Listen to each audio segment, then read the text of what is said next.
नमस्कार दोस्तों। Hello friends, आज के वीडियो में आप सभी दोस्तों का स्वागत है। तो दोस्तों, आज के वीडियो में हम बात करने वाले हैं कि हमारे देश की राजधानी दिल्ली में 3 यूपीएससी एस्पिरेंट की सिस्टम ने हत्या कर दी है। जी हाँ दोस्तों, भारत की राजधानी नई दिल्ली से एक शर्मसार करने वाली दुख भरी न्यूज आ रही है। यूपीएससी की तैयारी करने वाले 3 छात्रों की डूबने से मौत हो गई है। और डूबने से कैसे मौत हो गई?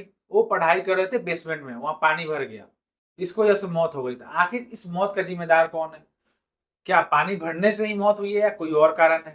तो दोस्तों, हम इस वीडियो में बात करेंगे कि आखिर जो 3 एस्पिरेंट है, आखिर वो कौन है, कैसे इनकी मौत हो गई, कोचिंग माफिया इंडस्ट्री जो है आखिर इस पे चुप क्यों है। जो बड़े बड़े इन्फ्लुएंसर आपने देखा होगा, सुना होगा, जो राजा बनाते हैं और बड़े बड़े ज्ञान देते हैं, और इसके साथ ही नेता लोग क्यों चुप है, आखिर इसके जिम्मेदार कौन है? तो चलिए दोस्तों, इसी के साथ हम वीडियो को स्टार्ट करते हैं। और आप अगर चैनल पर नए हैं तो वीडियो को लाइक करके चैनल को सब्सक्राइब जरूर कर दीजिएगा। और अगर आप इस घटना का पूरा सच्चाई जानना चाहते हैं तो वीडियो को लास्ट तक जरूर देखें। अगर आप दिल्ली में यूपीएससी की तैयारी करने आ रहे हो, सबसे पहला काम क्या होना चाहिए? अपने दोस्तों के साथ समूह में बढ़ जाओ और नाला की सफाई करना शुरू कर दो।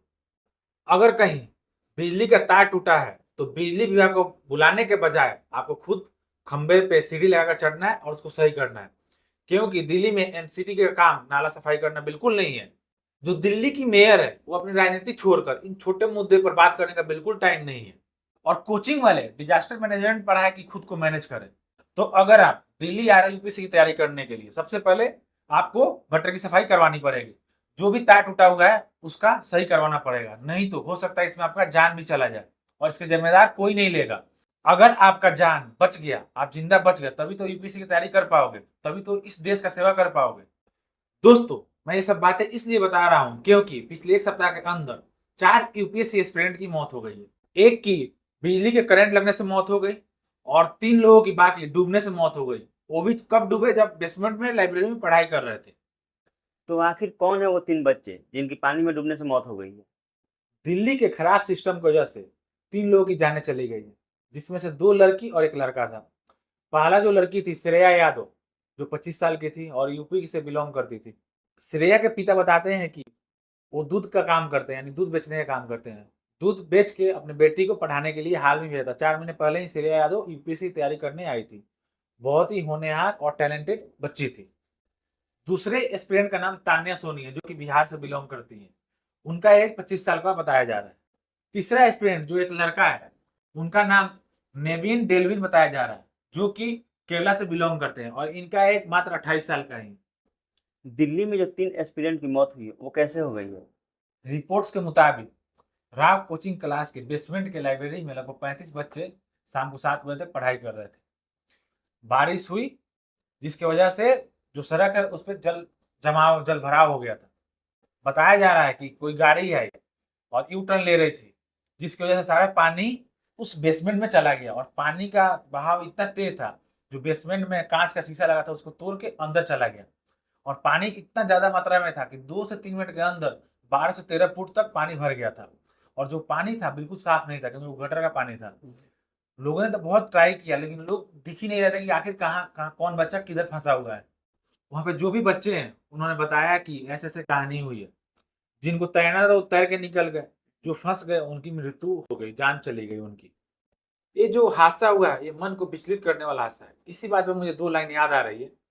जिंदगी लिखी किस डगर तक, कुछ हादसों के सफर तक, आंख के आंसू देखते दुख के इस कदर तक।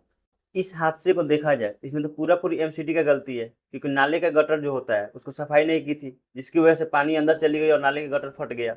देखिए, तभी मैंने शुरू में बोला था कि जब भी आप यूपीएससी की तैयारी करने आओ तो नाली की खुद सफाई करो।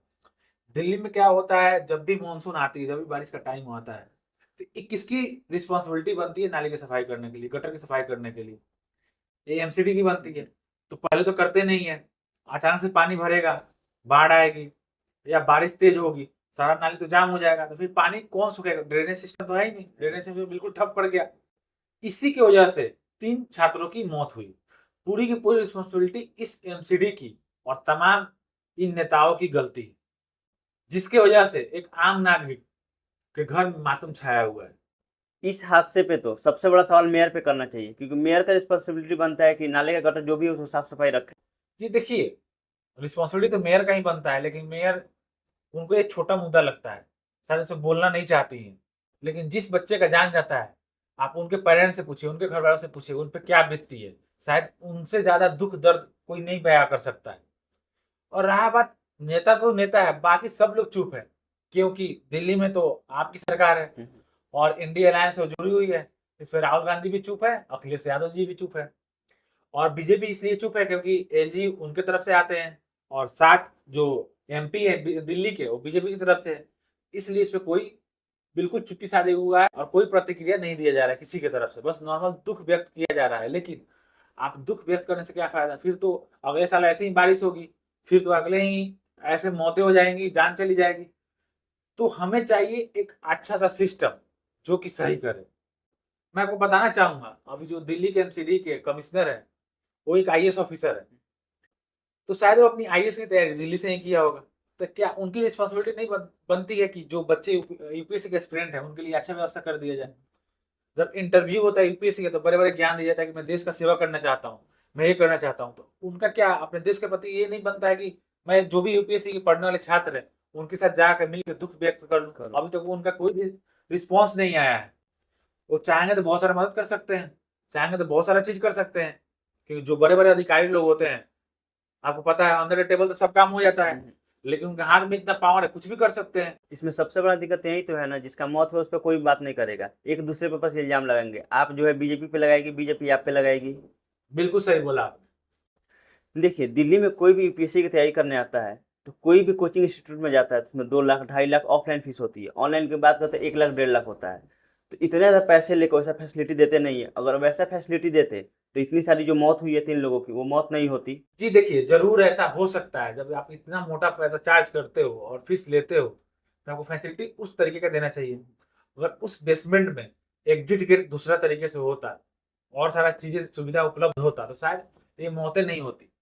एक ही गेट एंट्री का था, एग्जिट का गेट होता, शायद पानी निकल जाता या उसको तोड़-ताड़ के कैसे भी होता, काम चल जाता, दूसरी तरफ से गेट होता। वहाँ से लेकिन बच्चे भी निकल जाते। राइट, बिल्कुल। कुछ महीने पहले का ही न्यूज़ है, आपने देखा होगा, एक ऐसे ही आईएएस कोचिंग क्लास में आग लग गई थी। लोग 3 ताले 4 ताले से कूद-कूद के अपनी जान बचा रहे थे।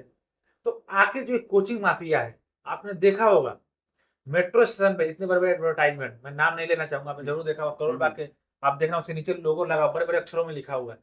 तो एडवर्टाइज़मेंट और विज्ञापन के लिए इतना पैसा आ रहा है, लेकिन फैसिलिटी के लिए पैसा कहाँ गया? जिस बच्चे से आपको कमाई चल रहा है, उसके लिए आप कुछ नहीं कर रहे हो, विज्ञापन में विज्ञापन दिए जा रहे हो। तो एट लीस्ट जान से बड़ा तो आपका विज्ञापन तो नहीं है ना। तो उस फैसिलिटी को दीजिए। सोचिए वो जो 3 बच्चे की मृत्यु हो गई, जान चली गई है, हो सकता है बहुत होनहार छात्र हो सकता है आगे चल के हमारे इंडिया को बहुत अच्छा अपना सर्विस दे पाए। कि कल को आईएएस, आईपीएस बन जाते, देश का सेवा करते, लेकिन जान तो चली गई। देखा जाए तो ये सारे मिल-जुल के सरकार चलाते हैं। एक दूसरे के नाम पे खेल के बात टाल दिया जाता है। उनको लगता है 2 से 3 दिन में मुद्दा शांत हो जाएगा, फिर कहानी खत्म हो जाएगा। आपने देखा होगा या सुना होगा जो बड़े-बड़े इन्फ्लुएंसर हैं, राजा बनने की बात करते हैं, बड़े-बड़े पॉडकास्ट करके अपना तजुर्बा शेयर करते हैं। वो इस मामले में चुप है।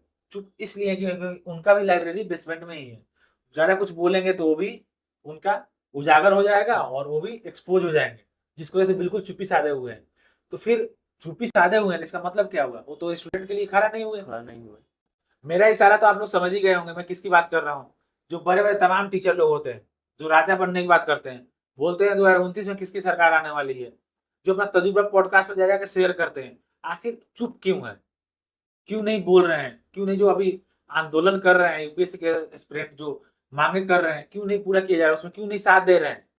जब कोई भी एस्पिरेंट यूपीएससी क्वालीफाई कर लेता है, आईएएस, आईपीएस, आईआरएस और आईएफएस बन जाता है, तो सारे इंस्टीट्यूट वाले जम के हल्ला करते हैं, मेरे क्लास से पढ़ा है, मेरे कोचिंग से क्लास लिया है। लेकिन अब मृत्यु हो गई, किसी जान चली गई, कोई कोचिंग वाले ये नहीं बोल रहे हैं कि हाँ, ये मेरे वजह से गया है, ये हमारे खराब सिस्टम की वजह से गया है, ये सरकार के कमियों की वजह से गया है। इसमें कोई बोलने वाला नहीं है। बोलेंगे बस आप और मैं, क्योंकि जो जान गई वो हमारे बीच के परिवार से ही गया है, उनके तरफ से कोई नहीं गया। वो तो मजे में आराम से इसी में बैठ के चिल्ला के पैसे से बहुत मोटा पैसा कमा रहे हैं और खा रहे हैं, बड़े-बड़े अच्छे-अच्छे गाड़ियों में, लग्जरी गाड़ी में घूमते हैं। अगर आवाज नहीं उठाएंगे, इस सिस्टम के खिलाफ नहीं लड़ेंगे, तो जान तो हमारे भाई और बहनों की जा रही है, उसमें किसी और की जान नहीं रही। कोई ना नेता का जा रहा है, ना कोई बड़े अफसर का जान जा रहा है, ना उनके बच्चों का जान जा रहा है। तो आवाज क्यों उठाएंगे? वो तो नॉर्मल राजनीति करने के लिए बैठे हुए हैं। इसलिए हमें आवाज जरूर उठाना पड़ेगा तब भी दोस्तों हमने इस वीडियो को इसलिए बनाया है क्योंकि इस गंदे सिस्टम के अगेंस्ट अगर हम आवाज नहीं उठाएंगे तो ऐसे ही सिस्टम जान लेती रहेगी। हो सकता है आज आपके घर, हो सकता है कल मेरे घर, बस यही काम चलता रहेगा, रोटेशन चलता रहेगा, इसके अलावा कुछ नहीं होने वाला। क्योंकि सरकार को पता है युवा का आवाज दबा नहीं सकते हो, हमारे यंगस्टर भाई बहनों का आवाज कोई नहीं दबा सकता है, क्योंकि वही आगे चल के फ्यूचर कोई पीएम बन सकता है, कोई सीएम बन सकता है, कोई आईएएस बन सकता है, कोई डॉक्टर बन सकता है, कोई बड़ा इंजीनियर बन सकता है। तो हमें इस आवाज को बुलंद करना है और इस सिस्टम के खिलाफ लड़ना है। अब मिलते हैं ऐसे ही धमाकेदार वीडियो में, तब तक के लिए अपना रखिए ध्यान। जय हिंद।